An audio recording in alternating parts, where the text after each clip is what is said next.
One of the players suffers one of Squid Game's most traumatic deaths. But could the fan-favorite character still be alive for a potential season 2? The death of Player 67 in Netflix's astonishingly popular Korean survival thriller, Squid Game, stands among the show's most emotionally devastating scenes. But how exactly did the character die?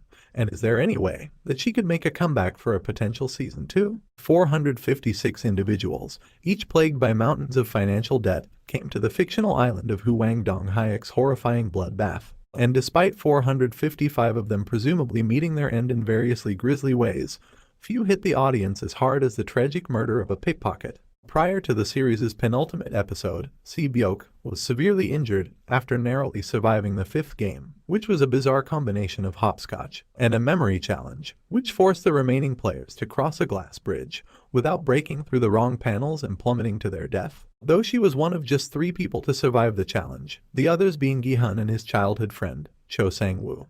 The post-game explosion of the bridge sent glass shards flying into Sae-Byeok's abdomen, causing her to lose a critical amount of blood. While Gi-hun ran to the guards, pleading for help for his dying friend, Sang-woo saw his opening and promptly stabbed the already motionless girl in the neck, securing his spot as one of Squid Game's 2 finalists. One popular fan theory suggests that Player 67 may still be alive, as her elimination from the game was never formally announced over the intercom like all the rest. She also had a knife on her at the time of her death, leading some to believe that she could have cut her way out of the black box before being burned. However, this theory is unlikely, as most of the scene was produced in slow motion, with only music and the intermittent sounds of Gi-hun's heartbreaking reaction being audible. The announcement could have been made at any point during this scene, and the prize money representing her death was shown being added to the prize pool, which is a clear indication that the game's policies remained intact, even if the viewer couldn't hear it.